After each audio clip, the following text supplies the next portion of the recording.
Okay. When you are submitting to revise an existing permit that's been issued, you have to submit that as a revision to the existing permit. So at some point when you're filling out this permit application, you're going to get here to the part where it says project information and then the permit type. Your permit type is going to be alter revision, which is for an alteration revision. So you would select that. And then down below, it's going to ask you for the revision to the original permit number, and you're going to have to give it that permit number. So let's say if the original permit was BLD2020 dash, I'm going to just go 00002. And then over to the right, it's going to ask you the number of pages to be revised. So how many sheets are going to be included in this revision? Let's say if it was 8. And then down below here under the revision to original permit number, there's a detailed description of work. And what you need to do here is tell us what the cost for that original permit was. Let's say which was considered the old cost. Let's say if the old cost was, let's say if it was $10,000.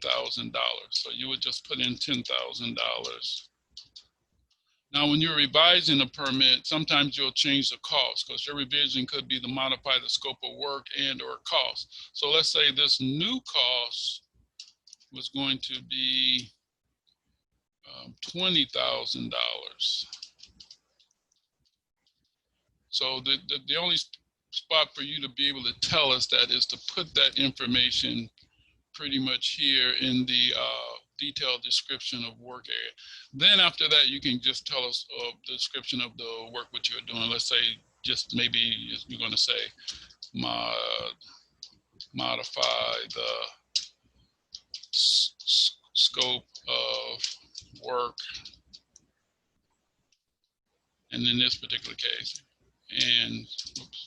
and costs. Okay. So now once you've done that, then now down here, the other important area that you need to make sure you get correct is down here where it says estimated cost of construction.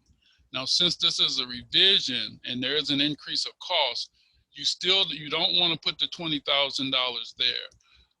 We'll make sure that the $20,000 get here and it's reflected on the new permit, because if you put it there, then it's going to try to charge you fees based on that $20,000.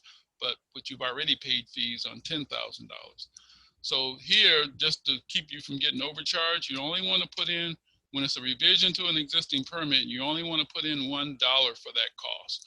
We'll do all the rest of the work in the background because you're going to be charged $35 per sheet for the number of sheets, and $20 for each additional $1,000 in cost.